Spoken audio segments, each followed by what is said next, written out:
अगर मुझे पहले पता होता मिस्टर शिवाई कि आप इतने बड़े आदमी हैं तो मैं कभी आपसे पंगा नहीं लेता और ना कभी नंदिनी से शादी करने की सोचता।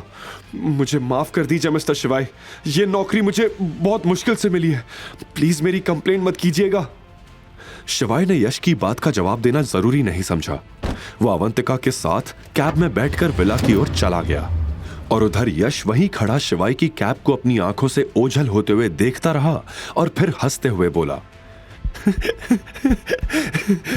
मेरा जो होगा सो होगा, लेकिन बजाज फैमिली और नंदिनी का क्या हाल होगा? उन्होंने 3 साल तक शिवाई को टॉर्चर किया है, वो तो सड़क पर आ जाएंगे। ये सोचते हुए यश बहुत खुश था क्योंकि नंदिनी ने उसकी जिंदगी बर्बाद की थी, इसलिए अब वो बजाज फैमिली की बर्बादी देखेगा। हालांकि यश अभी तक शिवाई की असलियत नहीं जानता था, लेकिन आज के तमाशे से वो इतना तो समझ चुका था कि शिवाई कोई बहुत बड़ा आदमी है जिसे ऑफेंड करना हर किसी को महंगा पड़ने वाला था। वहीं दूसरी तरफ नंदिनी अपने बिस्तर पर लेटी हुई थी। उसकी खुशी का ठिकाना नहीं था। फाइनली उसका बर्थडे प्लाजा होटल में होने वाला था, जहां वो पहले कभी नहीं गई थी। रेखा की नींद भी इस वक्त उड़ी हुई थी। वो भरी दोपहर में नंदिनी के कमरे में आ गई और नंदिनी से बोली, नंदिनी बेटा, तुम्हें पता है आज टुडेज न्यूज मीडिया हाउस के चेयरमैन का कॉल आया था। वो भी तुम्हारी बर्थडे पार्टी में आ रहे हैं। इतने सारे लोगों के कॉल आ रहे हैं कि मैं बता नहीं सकती। तुम्हारे बर्थडे पर पूरे इंदौर शहर के रईस आएंगे। हम दिनेश जी को इस पार्टी के लिए थैंक यू जरूर बोलेंगे। उसकी कोई जरूरत नहीं है मां। अगर मेरी उनसे शादी हो गई तो थैंक यू किस बात का? नंदिनी ने हंसते हुए कहा और आईने के सामने खड़ी होकर अपनी खूबसूरती को निहारने लगी। इधर शिवाय और अवंतिका की कैब विला के सामने रुकी। अवंतिका कैब की विंडो से भौचक्की होकर विला देखने लगी। उसने आज तक सिर्फ इंटरनेट पर ऐसे विला देखे थे।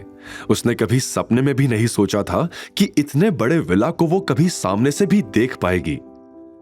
अवंतिका ने फौरन इंटरनेट खोला और उस विला की कीमत ढूंढने लगी। शिवाय अवंतिका की इस हरकत को देखकर मुस्कुराने लगा। अवंतिका की मासूमियत को देखकर शिवाय बार बार उस पर फिदा हो जाता था। शिवाय अपना छोटा सा दिल हर बार अवंतिका पर हार जाता था। तुम्हें क्या लगता है, यह खूबसूरत है या नहीं? शिवाय ने पूछा। क्या तुम सच में इस विला की बात कर रहे हो?